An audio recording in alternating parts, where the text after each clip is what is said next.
नमस्कार, आदाब, सत श्री अकाल, राम राम, खम्मा गणी दोस्तों। मैं रजनी स्वागत करती हूँ आपका हमारे चैनल द सक्सेस में। तो दोस्तों आज है 5 अगस्त और 5 अगस्त और 5 अगस्त का जो हमारा मेन आंसर राइटिंग है वो लेके मैं आपके सामने प्रस्तुत हूँ। तो हंसी मुझे इसलिए आ रही है कि कल का भी हमारा आंसर राइटिंग नहीं आया दोस्तों। और कल मैंने 30 मिनट का ये वीडियो था, पहले 30 मिनट का वीडियो बनाया, उसे चेक किया, उसमें आवाज़ नहीं थी। फिर सेटिंग वगैरह सही करी, मूड को कहा कि ठीक है यार बच्चे वेट कर रहे होंगे, बनाते हैं। फिर 30 मिनट का वीडियो बनाया, उसमें भी आवाज़ नहीं थी। फिर मैं इरिटेट हो गई, मैंने कहा चलो ठीक है कल बनाते हैं। आज फिर से मैंने वीडियो बनाया, जबकि मैं वीडियो बनाने से पहले 2 मिनट का वीडियो बना के चेक कर लेती हूँ कि इसमें आवाज़ आ रही है कि नहीं आ रही। वो मैंने चेक भी कर लिया। उसके बाद में शुरू किया, बीच में 10 मिनट का वीडियो बना के उसको पॉज भी कर दिया कि ठीक है देखते हैं आवाज़ आ रही है कि नहीं आ रही। उसमें भी आवाज़ आ रही थी। फिर मैंने 10 मिनट के बाद में 20 का और बना, 25 मिनट का वीडियो बना, उसमें भी आवाज़ नहीं थी। सारी सेटिंग वगैरह सब चेक कर ली, लेकिन फिर भी आवाज़ नहीं आ रही थी। तो ये मेरा चौथी बार रिकॉर्डिंग है, इस क्वेश्चन की चौथी बार रिकॉर्ड कर रही हूँ। आई होप कि इसमें आवाज़ आ जाए। नहीं आ जाए, आएगी तो मुझे नहीं पता क्या होने वाला होगा, क्योंकि मैंने अब एप्लीकेशन भी दूसरे डाउनलोड कर ली है। जिस एप्लीकेशन से मैं बनाती थी वो भी हटा दी है। मे भी शायद उसमें कोई प्रॉब्लम हो गई है, तो देखते हैं। आज का जो दोस्तों मेन आंसर राइटिंग है वो है विशाखा बनाम अन्य और विशाखा और अन्य बनाम राजस्थान सरकार केस 1997। ये केस हमारे लिए बहुत इंपॉर्टेंट है दोस्तों। इसको हम विशाखा बनाम राजस्थान सरकार केस मोस्टली बोलते हैं। इसके अलावा इसे दोस्तों विशाखा गाइडलाइंस के नाम से भी जाना जाता है। और इसके ऊपर ही आगे चल के कानून बना था यौन उत्पीड़न से रिलेटेड, कार्यस्थल पर महिलाओं का यौन उत्पीड़न निवारक और निरोध अधिनियम। तो मोस्टली उस कानून के नाम से भी इसे जाना जाता है। तो अपने आप में बहुत इंपॉर्टेंट है। आज तक हमने जितने केस पढ़े हैं सब में सबसे ज़्यादा इंपॉर्टेंट ये वाला ही केस है। आप सोच रहे होंगे कैसे। तो दोस्तों सबसे पहले तो पॉलिटी में हम जो केस पढ़ रहे हैं उसके अकॉर्डिंग ये भी एक केस है, तो हमारे लिए सिलेबस का क्वेश्चन हो जाता है। दूसरा कि हम देखें कि मेंस में वुमन, अब मैं इतनी बार मैंने ये सारी चीज़ें बोल दी, मैं बोलते बोलते भी थक गई। अगर महिला अधिकारों की बात करते हैं, महिलाओं से रिलेटेड कोई निबंध आता है तो इस केस का डिस्कशन नहीं करें तो वो निबंध एक तरह से अधूरा होगा, क्योंकि वुमेन एम्पावरमेंट की मिसाल हम इस केस के माध्यम से दे सकते हैं जो कि 1997 से शुरू हो गई थी। ठीक है।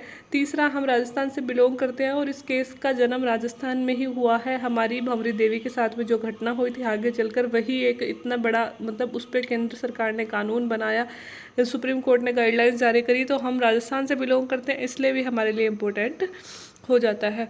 और फोर्थ मैं इसलिए इम्पोर्टेंट बताऊंगी कि हमारे थर्ड पेपर में जो कई सारे एक्ट दिए हुए हैं दोस्तों, स्पेशली एक्टों का नाम लिखा हुआ है, लाइक RTE दिया हुआ है, RTI दिया हुआ है। इसके अलावा वो भू राजस्व अधिनियम, भू काश्तकारी अधिनियम दिया हुआ है, तो वो पोक्सो एक्ट भी दिया हुआ है। और इसके साथ ही एक एक्ट ये वाला भी दिया हुआ है, यौन कार्यस्थल पर यौन उत्पीड़न वाला।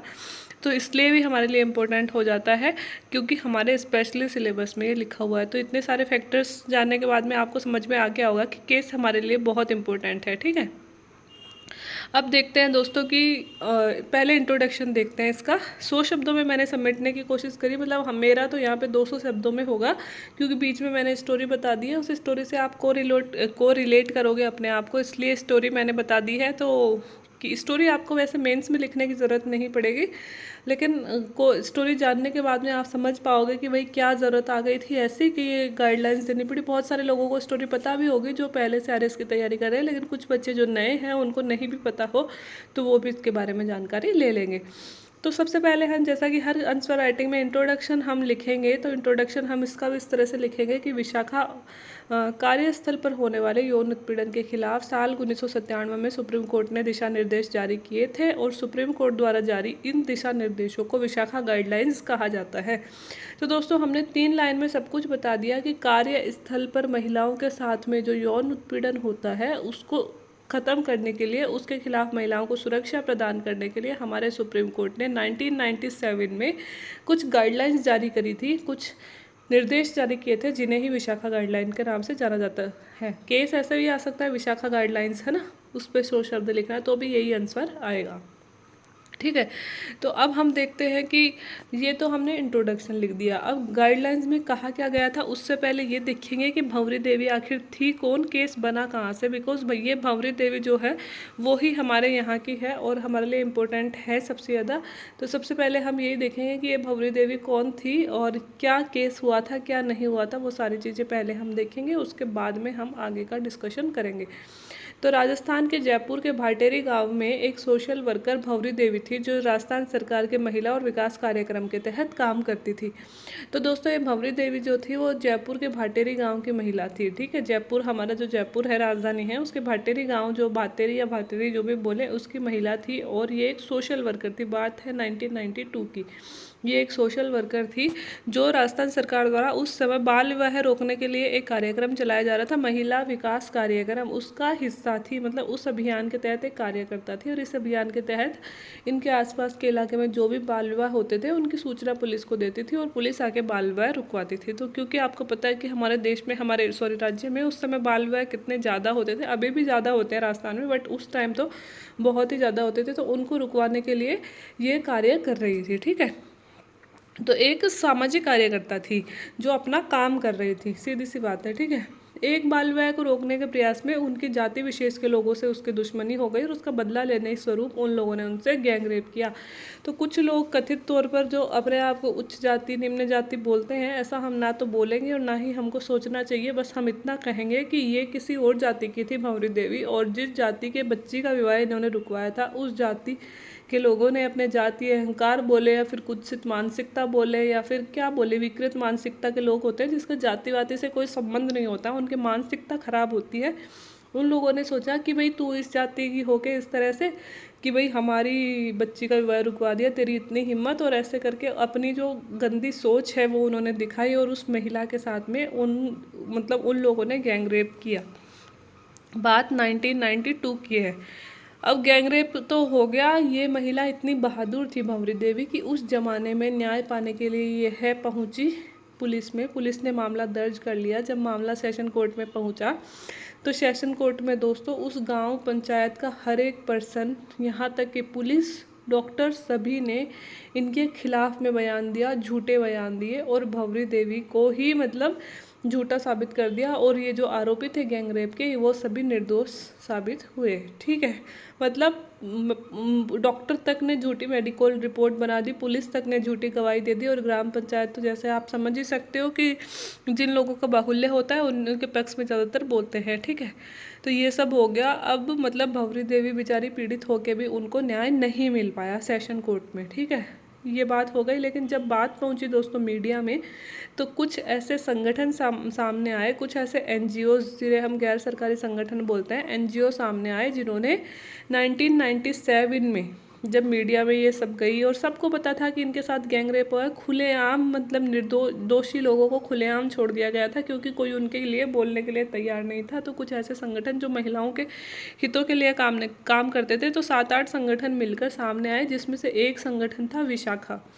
ठीक है, ये भी महिलाओं के सशक्तिकरण के लिए एक एनजीओ था। ये मिलकर सामने आया और ये सुप्रीम कोर्ट में इन सारे संगठनों ने मिलकर एक याचिका दायर की, जिसमें भंवरी देवी के साथ ही कार्यस्थल पर महिला यौन उत्पीड़न के खिलाफ कार्यवाही की मांग की गई। इन्होंने कहा कि भंवरी देवी को तो न्याय देना ही देना है, आप हमें ये बताइए कि हमारे देश में महिलाओं की सुरक्षा के लिए कार्यस्थल पर क्या प्रबंध किए गए हैं। मतलब कि एक महिला, अगर आप हमें पुरुषों के बराबर दर्जा देना चाहते हैं तो ऑब्वियस सी बात है कि हमें काम करने के लिए घर से बाहर जाना पड़ेगा। अगर हम घर से बाहर जाते हैं, जो हमारा वर्क पैलेस है, उस पे ऐसी क्या सुविधाएं हैं। तो उन्होंने कहा कि अगर हम काम करने जाते हैं तो हमारे पास में क्या सुरक्षा की वहाँ पे आपने बंदोबस्त किए हैं। हमारे देश में ऐसा कौन सा कानून है कि अगर हम घर से बाहर काम करने जाते हैं तो हमें सुरक्षा प्रदान की जाए। हालांकि सीआरपीसी और आईपीसी में कुछ धाराएं थी जो ऐसी व्यवस्था करती थी कि भाई यहाँ पे कोई बदतमीजी वगैरह हो जाए तो सज़ा का प्रावधान था, लेकिन स्पष्ट रूप से कोई सॉलिड कानून नहीं था। तो दोस्तों इसी के लिए सुप्रीम कोर्ट ने समझा इस बात को और उन्होंने कहा कि बिल्कुल सही बात है। और इसके लिए जैसे कि दोस्तों यही मानो कि मैं स्कूल जाती हूँ, ठीक है, अब मेरे स्कूल में अगर कोई मान लो साथ का कलीग है, वो मुझे गाली दे देता है, ठीक है। अब अपने यहाँ पे अगर ऐसा कोई कानून नहीं है कि मैं उसका प्रतिकार कर सकूँ तो क्या होगा, या तो मैं भी उसे गाली दे दूँ, ठीक है, तो मैं उसे गाली दे दूँगी तो उसका क्या रिएक्शन होगा वो उसकी मर्जी पे डिपेंड करता है। दूसरी बात कि या मैं गाली सुन के चुप हो जाऊँ, चुपचाप घर पे आ जाऊँ, अपमान सहती रहूँ। चौथी बात कि अगर मैं स्कूल ही जाना बंद कर दूँ बेइज्जती सहन करके, क्योंकि हमारे देश के कानून में ऐसी कोई व्यवस्था ही नहीं है ना, कि भाई मैं कार्यस्थल पे जा रही हूँ जहाँ पे कोई मुझसे बदतमीजी कर रहा है तो उसके खिलाफ क्या एक्शन होगा, ठीक है। तो ये सारी चीज़ें समझी गई सुप्रीम कोर्ट के द्वारा, और सुप्रीम कोर्ट ने न्यायिक सक्रियता का एग्जाम्पल देते हुए, न्यायिक सक्रियता का मतलब है कि जहाँ पे सरकारें काम नहीं करती हैं, जो काम सरकारों को करना चाहिए, अगर वो उस तरह से काम नहीं कर पा रही हैं तो सुप्रीम कोर्ट सामने आता है और सामाजिक हित में कुछ कानून बनाता है और सामाजिक हित में कार्य करता है, ठीक है। तो ये बातें सुप्रीम कोर्ट के द्वारा मतलब इसी न्यायिक सक्रियता का एग्जाम्पल देते हुए ऐसा कदम उठाया गया। तो इस याचिका के अधीन 1997 में सुप्रीम कोर्ट ने कामकाजी महिलाओं की सुरक्षा हेतु कुछ दिशा निर्देश जारी किए, जिन्हें विशाखा गाइडलाइन।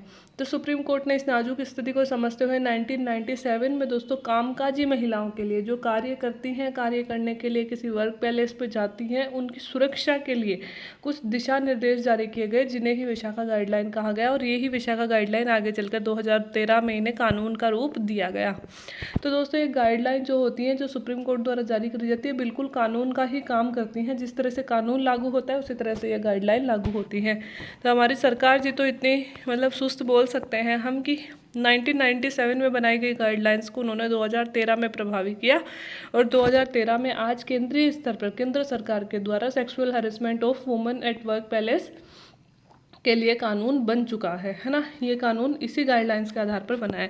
तो ये तो दोस्तों स्टोरी समझ में आ गई होगी। ये स्टोरी मैंने आपको कि आप को रिलेट कर सकोगे कि पीछे घटना क्या हुई थी, इसलिए बताई है। साथ ही इसलिए बताई है कि जैसे मेरा मॉक इंटरव्यू थे ना कई सारे, तो मुझसे हर एक मॉक इंटरव्यू में दोस्तों इससे रिलेटेड मतलब कार्यस्थल वाले कानून से रिलेटेड कोई ना कोई क्वेश्चन की क्या है यह कानून, क्या इससे पहले कोई कानून लागू था या नहीं था, बाबरी देवी कौन थी, क्या घटना हुई थी, किस जगह की थी, है ना, और इस कानून में क्या कहा गया है, कैसे सुरक्षा डिसाइड होती है, वो सारी चीज़ें इस कानून में मतलब मुझसे मॉक इंटरव्यू में पूछी गई थी। तो अगर हम इंटरव्यू वगैरह देते हैं, बिकॉज हम राजस्थान के निवासी और इतने बड़े कानून की शुरुआत राजस्थान से हुई है, तो हमारे लिए ये सब जानना ज़रूरी हो जाता है, इसलिए मैंने आपको ये सारी बातें बताई है।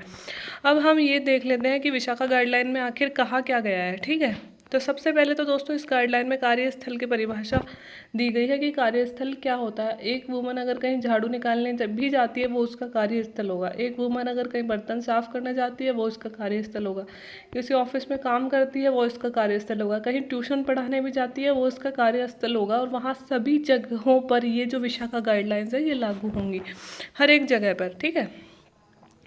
तो अब ये गाइडलाइंस लागू होंगी तो किस चीज़ को हम शोषण कहेंगे, तो कार्यस्थल पर किसी भी पुरुष द्वारा मांगा गया कोई भी शारीरिक लाभ, अगर कोई भी पुरुष किसी महिला से किसी भी फिजिकल डिमांड, कोई भी तरह की फिजिकल डिमांड करता है कि तुम मुझे मेरी ये फिजिकल नीड पूरी कर दो, इसके बदले मैं तुम्हें मतलब ये प्रमोशन दे दूंगा, ये पद दे दूंगा, ये तुम्हारा ये काम करवा दूंगा, एक तो वो चीज़। दूसरी शरीर पे की गई कोई टिप्पणी। तीसरी कोई गंदी टिप्पणी की गई हो, छेड़खानी की गई हो, शरीर को गलत तरीके से छुआ गया हो, कोई यौन अफवाह फैलाता है तो भी उसके बारे में कोई गलत चीज़ फैलाता है, कोई पोर्न पिक्चर दिखाता है, मूवी दिखाता है, या फिर शारीरिक लाभ के बदले भविष्य में कोई लाभ देना चाहता है, इवन गंदे इशारे भी करता है, तो इसे इस कानून के तहत अपराध माना जाएगा। मतलब बहुत बड़ी परिभाषा दी गई है इसमें यौन उत्पीड़न की, कि कौन कौन सी चीज़ें यौन उत्पीड़न में शामिल होंगी। मैंने तो यहाँ पे बहुत कम चीज़ें लिखी हैं, इससे भी बहुत सारी चीज़ें इस कानून में लिखी गई हैं कि अगर कोई भी पुरुष अपने कलीग के साथ में ये सब करता है तो वह इस गाइडलाइंस के तहत अपराध होगा। अब ये गाइडलाइन लागू कहाँ होगी, ये हर एक उस संस्था में लागू होगी जहाँ पे 10 से ज़्यादा कर्मचारी काम कर रहे हैं। 10 से ज़्यादा कर्मचारियों में चाहे महिला एक ही हो, लेकिन फिर भी अगर 10 कर्मचारी हैं, 10 से ज़्यादा हैं, तो यह गाइडलाइन वहाँ पे लागू होगी। इस गाइडलाइन को लागू करने का मतलब क्या होगा कि वहाँ पे एक अंदरूनी शिकायत कमेटी, या फिर हम बोल सकते हैं आंतरिक शिकायत निवारण कमेटी का निर्माण उस संस्था में करना होगा, ताकि महिला किसी भी महिला के साथ में अगर कोई भी गलत हरकत होती है तो वो उसकी सूचना इस कमेटी को दे सकती है। इस कमेटी का दोस्तों यह रूल होगा कि इसके अध्यक्ष जो होगी वो महिला होगी, क्योंकि कोई भी वुमन अपने जो एक्सपीरियंस है वो वुमन के साथ में ज़्यादा कंफर्टेबल शेयर कर पाएगी। और दूसरी कि इस कमेटी में 50% सदस्य भी महिलाएं होंगी। 8 लोगों की कमेटी है तो इसमें 4 महिलाएं होना जरूरी है, प्लस अध्यक्ष भी महिला होगी। प्लस ही इसमें एक ऐसे एनजीओ जो वुमन के लिए काम कर रहा है उस शहर में, उसका भी कोई ना कोई सदस्य होना जरूरी है। ठीक है, कोई भी महिला के साथ अगर कोई घटना होती है तो वो 3 महीने के अंदर इस कमेटी को रिपोर्ट दे सकती है, और इस कमेटी को अपनी जो रिपोर्ट है वो 90 दिन में सौंपनी होगी।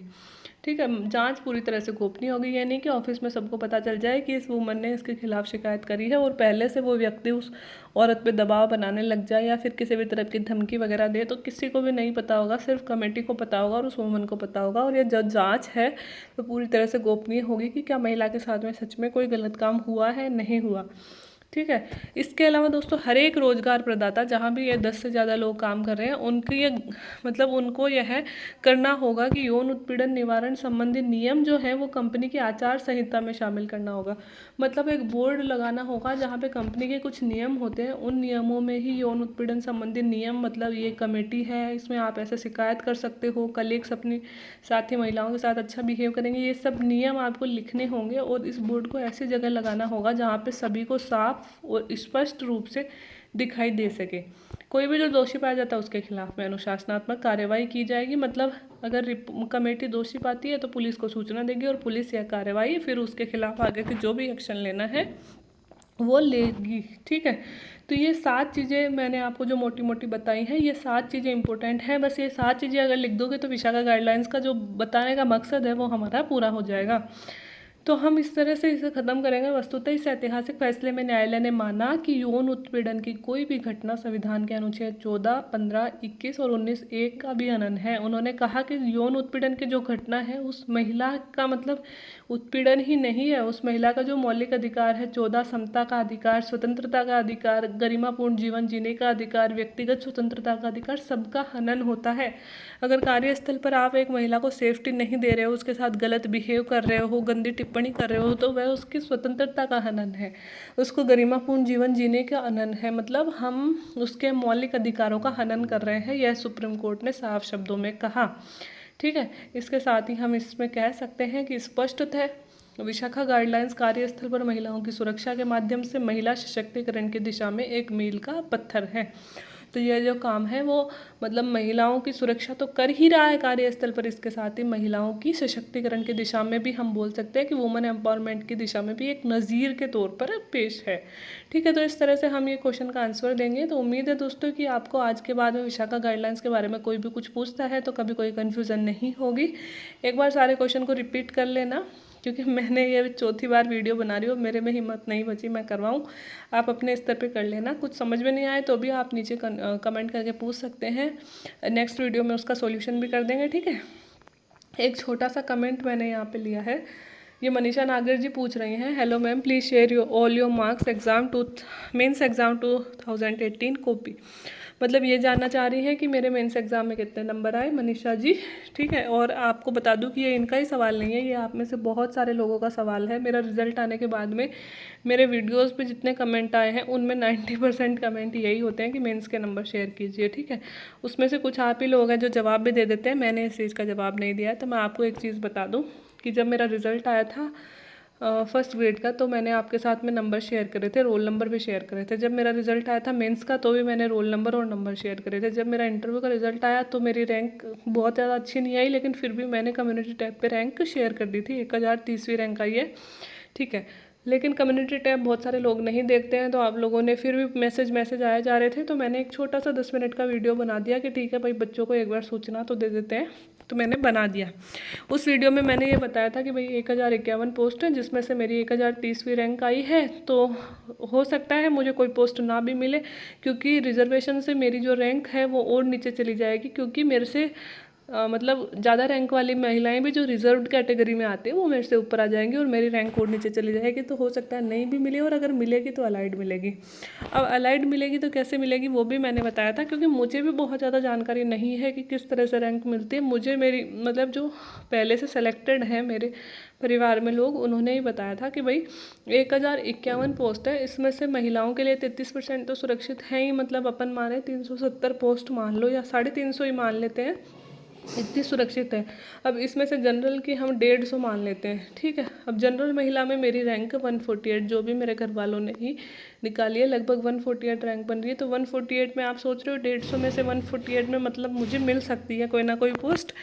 तो इस आधार पर मैंने बोला था कि मिलेगी तो अलाइड मिलेगी, नहीं तो नहीं मिलेगी, ठीक है। तो आप सब लोगों ने उस पर सही मतलब कमेंट किया कि ठीक है मैम अगली बार अच्छी हो जाएगी, या फिर बहुत सारे लोगों ने बधाइयाँ भी दी, उन सब के लिए मैंने थैंक यू भी बोला। बट उनमें से 1-2 कमेंट ऐसे थे जो मुझे यूँ कह रहे थे कि मैडम सोशल मीडिया पे सिंपैथी लेना बंद कीजिए, 1030 पे आपको कोई पोस्ट नहीं मिलने वाली है, झूठी अफवाह फैलाना बंद कीजिए। और इसके साथ ही बहुत सारी चीज़ें थी। हाँ, फर्स्ट ग्रेड में भी जैसे तैसे करके पास हो गए, यहाँ तक कैसे जैसे पहुँचे हैं ये वो, तो ये सब करना बंद कीजिए। तो मैंने ये भी बताया था कि भाई इस तरह से मिल सकती है, इस तरह से नहीं मिल सकती। तो जो कमेंट आया था, तो सबसे पहले तो देखो उस कमेंट का मैंने वहाँ पे कोई जवाब नहीं दिया। मैंने उस कमेंट का ये जवाब दिया, हाँ सर आप जो भी बोल रहे हो सही बोल रहे हो, या ठीक है जो भी है, ठीक है।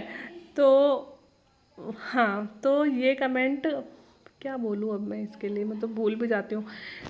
मतलब ये कमेंट जो आया था ना, तो इसके बारे में जैसे मैं आपको हमेशा बताती हूँ कि मेरे पापा ने मुझे हमेशा गाइड किया है। तो मेरे मतलब मैं तो समझती हूँ दोस्तों कि सोशल मीडिया पे अगर हम कोई अच्छा काम भी करेंगे तो भी बुरा बोलने वाले लोग ज़्यादा होते हैं अच्छे से ज़्यादा, ठीक है। तो लेकिन है ना घर वाले, क्योंकि अपन तो यूथ हैं, अपन सोशल मीडिया को समझते हैं और भी चैनल देखते हैं, लेकिन घर वालों को इस बात का नहीं पता होता है। तो मेरा जो वीडियो है वो सारे वीडियोस मेरे पापा देखते भी हैं, सुनते भी हैं, उनके नीचे जो कमेंट्स आते हैं वो भी पढ़ते हैं। तो उन्होंने भी ये कमेंट पढ़े तो उनको सीरियसली बुरा लगा, क्योंकि दोस्तों पापा मम्मी जो होते हैं वो अपने बच्चों को लेके बहुत सपोर्टिव होते हैं। मतलब अगर कोई बच्चा नेक काम कर रहा है ना, अच्छा काम कर रहा है, लायक बच्चे ही समझते हैं मेरे पापा मुझे।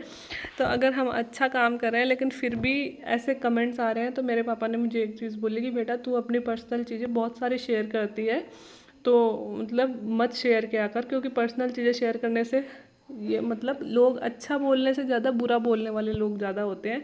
और इस तरह की चीज़ें शेयर करने से ये मतलब पापा और को ज़्यादा होता है कि भाई बद्दुआएं लगती हैं, ये वो लोग जलते ज़्यादा हैं ये वो। तो आज के बाद में तू तेरे पर्सनल कोई भी चीज़ें शेयर नहीं करेगी।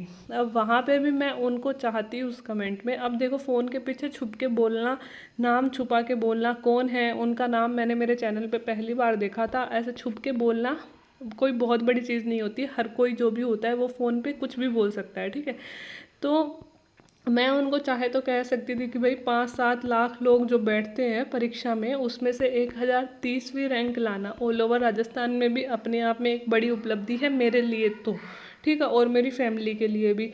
हो सकता है जिन्होंने कमेंट किया हो उन्होंने आरएस में टॉप किया हो या किसी और एग्ज़ाम में टॉप किया हो, इसलिए उनको 1030वीं रैंक तो एवे ही लग रही है कि ये तो एवे ही आ जाती है लोगों के, है ना। तो हो सकता है वो अलग बातें हैं, ठीक है।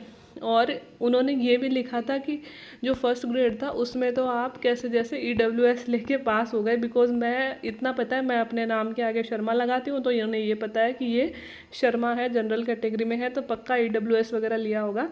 तो पहली बात मैंने लिया नहीं लिया वो मेरा पर्सनल मैटर है, ठीक है। और अगर ईडब्ल्यूएस मैंने लिया भी हो तो ईडब्ल्यूएस की वजह से कुछ सीटें कम भी तो हुई है ना। अगर ईडब्ल्यूएस नहीं होता तो वो सीटें भी तो जनरल कैटेगरी के लिए होती, तो वो भी तो जनरल कैटेगरी में से ही कम हुई हैं, तो उनका लाभ किसको मिलता। अगर ईडब्ल्यूएस नहीं होता तो वो 10% सीटें और बढ़ जाती, तो कट ऑफ थोड़ी कम हो जाती। लेकिन मतलब ये उन लोगों की मतलब काम होते हैं जो दिमाग से थोड़े पैदल होते हैं, और उन लोगों को यही मतलब होता है कि कहाँ पे नेगेटिविटी फैलाई जाए। लेकिन दोस्तों फैमिली को हम नहीं समझा सकते, मुझे तो पता है, लेकिन फैमिली को दोस्तों मम्मी पापा ये इन लोगों को बुरा लगता है उनके बच्चों के बारे में कुछ उल्टा पुल्टा बोला जाता है। तो फिर पापा ने मुझे मना किया, इसलिए मैंने अपने नंबर शेयर नहीं किए और ना ही मैं करने वाली हूँ। 1030वीं मेरी रैंक है। रोल नंबर मैंने आपको पिछली बार बताए थे जब मेरा मेंस का रिजल्ट आया था, आप जाके चेक कर सकते हो उस रोल नंबर पे क्या रैंक है, या आप अच्छे से चेक कर सकते हैं। इसके अलावा दोस्तों हाँ, और क्या बोलूँ, छोड़ो इस बात को। हाँ, कि अगर ज़िंदगी में कभी मौका मिला, आप सब लोगों के साथ मैं भी पढ़ाई में लगी रहूँगी। अगर ज़िंदगी में कभी मौका मिला, रैंक इम्प्रूव हुई, अच्छे नंबर आए, लोगों के सामने लाने लायक नंबर आए, तो ऑटोमेटिक आप लोगों के सामने आ जाएंगे। तो दुआ करेंगे, मेहनत करेंगे और वक्त ने साथ दिया तो फिर कभी रैंक इम्प्रूव हो जाएगी तो आप सब लोगों के सामने नंबर आ ही जाएंगे। लेकिन इस बार ठीक है, अब मैं शेयर नहीं करूँगी क्योंकि मुझे पर्सनली भी बहुत बुरा लगा था। यहाँ मेरा चैनल बनाने का मकसद सिर्फ इतना था कि जहाँ तक मैं पहुँची हूँ ना दोस्तों, बहुत सारे छोटे चैनल्स का सहारा लेके मैं यहाँ तक पहुँची हूँ, ठीक है। तो मेरी सफलता में मैं बहुत सारे चैनल्स, किसी भी एक चैनल से पढ़ के हम एक मुकाम तक नहीं पहुँच सकते हैं। छोटी छोटी चीज़ें हम छोटे चैनल्स वालों से पढ़ते हैं, सीखते हैं। तो अगर मेरे चैनल का बनाने का मकसद भी यही था कि मैं अगर इतने सारे चैनल से पढ़ सकती हूँ, तो अगर मेरे में अगर थोड़ा भी नॉलेज है और मैं लोगों के साथ बांट सकूँ। और आप 2500 सब्सक्राइबर में से 250 सब्सक्राइबर ऐसे हैं जो डेली मेरा वीडियो देखते हैं, पढ़ते हैं। तो अगर 250 में से 100 लोग भी सफल होते हैं ना दोस्तों, और 100 लोग भी सफलता में, चाहे आप मुझे बोलो मत, मैसेज नहीं करो, लेकिन अगर आपकी ज़िंदगी की सफलता में मेरा थोड़ा सा भी योगदान होगा ना इस चैनल का, तो आपके दिल से जो ब्लेसिंग्स निकलती हैं ना, वो सच्ची मतलब अपनी कमाई होती है, वो सच्ची रैंकिंग होती है। तो मुझे वो मिल भी रहा है। जॉब मेरे पास है, चैनल सही मतलब सही चल रहा है, जो लोग पढ़ रहे हैं उनके लिए मतलब कुछ तो अच्छा हो रहा होगा ना। तो अगर मैं किसी एक लोग का एक व्यक्ति का भी ज़िंदगी में भला कर सकती हूँ तो इससे बड़ी चीज़ क्या ही हो सकती है। बाकी मुझे रिप्लाई करने की भी ज़रूरत नहीं होती है। आप में से बहुत सारे लोग ऐसे हैं जो ऑटोमेटिक ऐसे कमेंट्स का रिप्लाई कर देते हैं, तो आप सब लोगों का थैंक यू सो मच। तो बस मार्क्स शेयर करने का नहीं करने का एक ही रीज़न था कि पापा वगैरह को नहीं अच्छा लगता कि मैं बहुत सारी चीज़ें शेयर करती हूँ, इसलिए शेयर नहीं किया। और एक ये इस कमेंट का मुझे जवाब देना था स्पेशली। इन्होंने कहा है कि RAS मेंस की किसी की कॉपी चेक नहीं हुई फिर भी नंबर आ गए, और न्यूज़ जैसे आ रहे हैं कि इंटरव्यू रद्द होने वाले हैं। तो आपको एक चीज़ बोलूँगी कि 1 साल में आने वाली वैकेंसी पूरी होने वाली है। ये आपके पास में गोल्डन अपॉर्चुनिटी है। हमारी वैकेंसी 4-4 साल में पूरी हुई है, लेकिन इस बार जो वैकेंसी है RPSC बहुत बड़े धब्बे झेल चुकी है, वो 1 साल में पूरी कराने का उसका टारगेट है। विज्ञप्ति आ चुकी है, प्री एग्ज़ाम दिसंबर तक पक्का लगने की एग्जाम्पल है। दिसंबर मैक्सिमम है, दिसंबर तक पक्का लग जाएगी। बहुत कम टाइम है, पढ़ाई पे जोर दीजिए। ये सारी फेक न्यूज़ जो है, कॉपी चेक नहीं हुई, नंबर आ गए, सोशल मीडिया पे पता नहीं कहाँ से खबरें आती हैं, उनका कोई अपने पास में ऑथराइजेशन तो है नहीं ये सही है गलत है ना। तो ऐसी खबरें ज़्यादातर गलत होती हैं। और रही बात इंटरव्यू रद्द होने की नहीं होने की, दोस्तों इतने बड़े इंटरव्यू रद्द नहीं होते हैं। पहली बात तो अगर हो भी जाते हैं, दूसरी बार इंटरव्यू लग भी जाते हैं, तो हमारे पास क्या गारंटी है बताओ कि दूसरी बार उसमें करप्शन नहीं होगा। हम सबको पता है कहीं ना कहीं करप्शन हुआ है। 23 लाख रुपए लोगों ने दिए हैं। क्या हमारे पास में, मीडियम फैमिली से हम बिलोंग करते हैं, आप में से बहुत सारे मेरे जैसे ही होंगे, क्या हमारे पास में इतने पैसे हैं कि हम 23 लाख रुपए इंटरव्यूअर को दे सकें? नहीं है ना। तो फिर क्या मतलब है हम ये सब चीज़ें सोचें कि मान लो इस बार सोशल मीडिया पे अभियान चला के इंटरव्यू रद्द करवा भी दिया, तो अगली बार जो इंटरव्यू होने वाले हैं क्या उनमें करप्शन नहीं होगा? हर जगह करप्शन होता है दोस्तों, हर जगह करप्शन होता है। हम रोक नहीं सकते हैं। हम ना तो उन इतने बड़े लोगों तक पहुंच सकते हैं, इतने बड़े लोगों का नाम भी आ जाए तो वो पता नहीं कहाँ दब जाता है, कुछ पता नहीं चलता। तो हम ऐसी बातों से दूर रहें। हमारा टारगेट ये होना चाहिए कि हम मेंस में इतने नंबर ले आएँ कि इंटरव्यू में हमारे 50 भी आए ना, तो भी हमें बंदे की हिम्मत नहीं है कि हमें फेल कर सके। हम मेंस में ही 400 450 नंबर ले आए। हमारा टारगेट यही होना चाहिए, क्योंकि प्री तो सिर्फ क्वालिफाइंग है, असली मकसद मेंस है। इंटरव्यू के लिए हमारे पास में 20 लाख रुपए भी नहीं है, ठीक है। तो हमारे पास है मेंस, और मेंस में हम इतनी मेहनत करेंगे कि भगवान को भी शर्म आने लगे कि भाई इस बंदे को उसका फल नहीं दिया ना, तो मतलब पता नहीं क्या ही हो जाएगा। तो इसलिए ज़रूरी है कि हम खुद की मेहनत पे विश्वास रखें। क्योंकि जब मेरा फर्स्ट ग्रेड था तो उसमें भी बहुत सारी ऐसी चीज़ें थी, पेपर बिक रहे हैं, ये वो, मैं भी बहुत निराश हो गई थी कि भाई अपने पास तो पैसे भी नहीं है, इतने पेपर बिक रहे हैं, फिर अपन फेल हो जाएंगे, फिर सफलता नहीं मिलेगी। लेकिन मिली ना सफलता। मतलब ये है दोस्तों कि जैसे कि 1051 पोस्ट है, अगर इसमें से करप्शन हुआ भी है तो कितनी पोस्ट, इतने अब ये सब लोग तो होते नहीं है, 2 लोग 3 लोग 5 लोग 10 लोग 20 लोग, इससे ज़्यादा तो नहीं होंगे ना।